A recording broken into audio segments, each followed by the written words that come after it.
ಅಂತರಾಳದ ಕೂಗು. ಓಕೆ.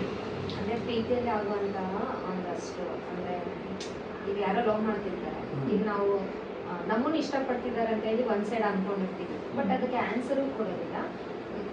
ಅಂದ್ರೆ ಆ ಸಮಯಕ್ಕೆ ಅದು ಆನ್ಸರ್ ಕೊಡ್ಬೇಡಿ, ಈಗ ನೀವೆಲ್ಲ ಇಷ್ಟ ಇಲ್ಲ ಅಂತ ಹೇಳಿದ್ರೆ ಅವ್ರ ಮುಂದಿನ ಲೈಫ್ ತಗೊಂತಾರೆ. ಬಟ್ ಅದಲ್ದಿರ ಅವ್ರ ಮನಸ್ಸಿನಲ್ಲೂ ಭಾವನೆ ಉಡ್ಸ್ತಾ ಕೊನೆಗೆ ಬೇರೆ ಎಲ್ಲ ಬಿಟ್ಟು ಹೋಗ್ಬಿಡೋದು, ಆನ್ಸರ್ ಆತರ.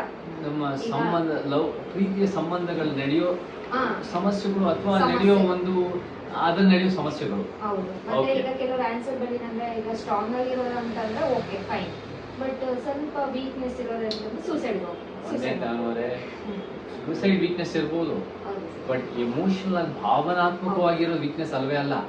ಅದು ಒಂದು ಬಹಳ ಒಂದು ಗಟ್ಟಿಯಾದ ಕಾಳಜಿ. ಅದು ಬಹಳ ಗಟ್ಟಿಯಾದ ಒಳ್ಳೆ ನಮ್ಮ ಸ್ಟ್ರೆಂತ್ ಅಂದ್ರೆ ಬರೀ ಒಂದು ಜಿಮ್ ಅಲ್ಲಿ ಎತ್ತಿರೋ ಸ್ಟ್ರೆಂತ್ ಅಲ್ಲ.